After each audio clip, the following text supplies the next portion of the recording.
Livro de Esdras, capítulo 1. No primeiro ano do reinado de Ciro, rei da Pérsia, a fim de que se cumprisse a palavra do Senhor falada por Jeremias, o Senhor despertou o coração de Ciro, rei da Pérsia, para redigir uma proclamação e divulgá-la em todo o seu reino nestes termos. Assim diz Ciro, rei da Pérsia: O Senhor, o Deus dos céus, deu-me todos os reinos da terra e designou-me para construir um templo para ele em Jerusalém de Judá. Qualquer do seu povo que esteja entre vocês, que o seu Deus esteja com ele, e que vá a Jerusalém de Judá reconstruir o templo do Senhor, o Deus de Israel, o Deus que em Jerusalém tem a sua morada. E que todo sobrevivente, seja qual for o lugar em que esteja vivendo, receba dos que ali vivem prata, ouro, bens, animais e ofertas voluntárias para o templo de Deus em Jerusalém. Então os líderes das famílias de Judá e de Benjamim, como também os sacerdotes e os levitas, todos aqueles cujo coração Deus despertou, dispuseram-se a ir para Jerusalém e a construir o templo do Senhor.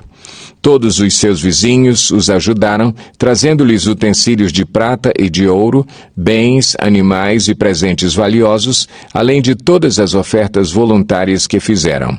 Além disso, o rei Ciro mandou tirar os utensílios pertencentes ao templo do Senhor, os quais Nabucodonosor tinha levado de Jerusalém e colocado no templo do seu Deus. Ciro, rei da Pérsia, ordenou que fossem tirados pelo tesoureiro Mitredate, que os enumerou e os entregou a Sesbazar, governador de Judá. O total foi o seguinte: 30 tigelas de ouro, 1000 tigelas de prata, 29 panelas de prata, 30 bacias de ouro, 410 bacias de prata de qualidade inferior e 1000 outros objetos. Ao todo foram, na verdade, 5.400 utensílios de ouro e de prata. Sesbazar trouxe tudo isso consigo quando os exilados vieram da Babilônia para Jerusalém. Capítulo 2. Esta é a lista dos homens da província que Nabucodonosor, rei da Babilônia, tinha levado prisioneiros para a Babilônia. Eles voltaram para Jerusalém e Judá, cada um para a sua própria cidade. Vieram na companhia de Zorobabel, Jesua, Neemias, Seraías, Reelaías, Mardoqueu, Bilsã, Mispar, Bigvai, Reum e Baaná. Esta é a lista dos israelitas. Os descendentes de Parós, 2.172. De Cefatias, 372. De Ara, 775. De Paate-Moabe, por meio da linhagem de Jesua e Joabe, 2.812. De Elão, 1.254. De Zatu, 945. De Zacai, 760. De Bani, 642. De Bebai, 623. De Asgade, 1.222. De Adonicão, 666. De Bigvai, 2.056. De Adim, 454. De Ater, por meio de Ezequias, 98. De Bezai, 323. De Jora, 112. De Azum, 223. De Gibar, 95. Os da cidade de Belém, 123. De Netofate, 56. De Anatote, 128. De Asmavete, 42. De Kiriate-Jearim, Quefira e Beerote, 743. De Ramá e Geba, 621. De Miquimais, 122. De Betel e Ai, 223. De Nebo, 52. De Magbis, 156. Do outro Elão, 1.254. De Arim, 320. De Lode, Adide e Ono, 725. De Jericó, 345. De Senaá, 3.630. Os sacerdotes. Os descendentes de Jedaías, por meio da família de Jesua, 973. De Imer, 1.052. De Pazur, 1.247. De Arim, 1.017. Os levitas, os descendentes de Jesua e de Cadmiel por meio da linhagem de Odavias, 74.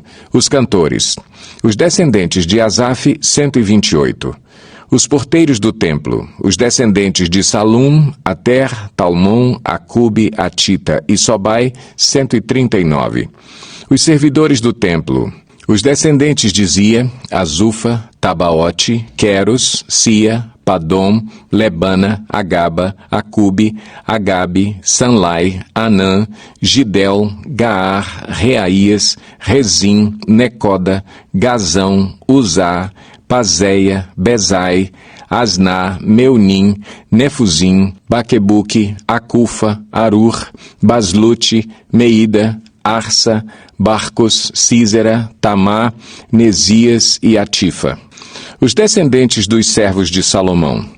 Os descendentes de Sotai, Soferete, Peruda, Jaala, Darcon, Gidel, Cefatias, Atil, Poquerete-Ezebaim e Ami. O total dos servidores do templo e dos descendentes dos servos de Salomão, 392. Os que chegaram das cidades de Tel-Melá, Tel-Arsa, Querube, Adã e Imer, mas não puderam comprovar que suas famílias descendiam de Israel, foram os seguintes. Os descendentes de Delaías, Tobias e Necoda, 652. E dentre os sacerdotes, os descendentes de Abaías, Acós e Barzilai, homem que se casou com uma filha de Barzilai de Gileade e que era chamado pelo nome do sogro. Eles examinaram seus registros de família, mas não conseguiram achá-los e foram considerados impuros para o sacerdócio. Por isso, o governador os proibiu de comer alimentos sagrados enquanto não houvesse um sacerdote capaz de consultar Deus por meio do Urim e do Tumim. A totalidade dos que voltaram do exílio atingiu o número de 42.360 homens, além dos seus 7.337 servos e servas. Havia entre eles 200 cantores e cantoras. Possuíam 736 cavalos, 245 mulas, 435 camelos e 6.720 jumentos. Quando chegaram ao templo do Senhor, em Jerusalém, alguns dos chefes das famílias deram ofertas voluntárias para a reconstrução do templo de Deus no seu antigo local. De acordo com as suas possibilidades, deram à tesouraria para essa obra 500 quilos de ouro, 3 toneladas de prata e 100 vestes sacerdotais. Os sacerdotes, os levitas, os cantores, os porteiros e os servidores do templo, bem como os demais israelitas, estabeleceram-se em suas cidades de origem. Capítulo 3. Quando chegou o 7º mês e os israelitas já estavam em suas cidades, o povo se reuniu como um só homem em Jerusalém. Então Jesua, filho de Josadaque, e seus colegas, os sacerdotes, e Zorobabel, filho de Sealtiel, e seus companheiros, começaram a construir o altar de Deus de Israel para nele sacrificarem holocaustos, conforme o que está escrito na lei de Moisés, homem de Deus. Apesar do receio que tinham dos povos ao redor, construíram o altar sobre a sua base e nele sacrificaram holocaustos ao Senhor, tanto os sacrifícios da manhã como os da tarde.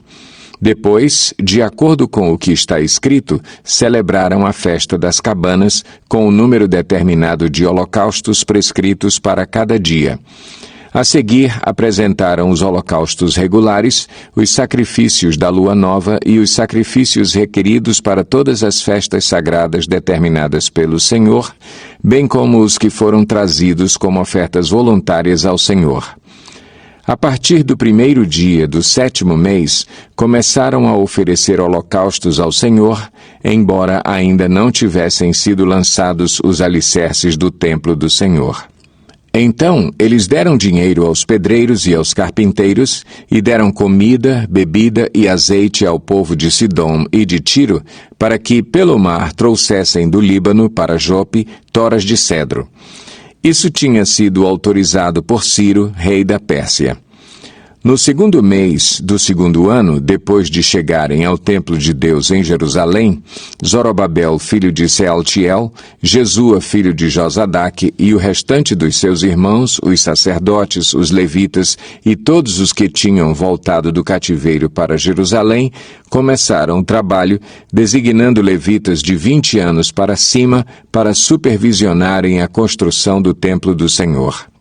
Jesua, seus filhos e seus irmãos, e Cadmiel e seus filhos, descendentes de Odavias, e os filhos de Enadade e seus filhos e seus irmãos, todos eles levitas, uniram-se para supervisionar os que trabalhavam no templo de Deus. Quando os construtores lançaram os alicerces do templo do Senhor, os sacerdotes com suas vestes e suas trombetas, e os levitas filhos de Asaf com símbolos, tomaram seus lugares para louvar o Senhor, conforme prescrito por Davi, rei de Israel. Com louvor e ações de graças cantaram responsivamente ao Senhor. Ele é bom, seu amor a Israel dura para sempre. E todo o povo louvou o Senhor em alta voz, pois haviam sido lançados os alicerces do templo do Senhor. Mas muitos dos sacerdotes, dos levitas e dos chefes das famílias mais velhos, que tinham visto o antigo templo, choraram em alta voz quando viram o lançamento dos alicerces desse templo. Muitos, porém, gritavam de alegria. Não era possível distinguir entre o som dos gritos de alegria e o som do choro, pois o povo fazia enorme barulho, e o som foi ouvido a grande distância.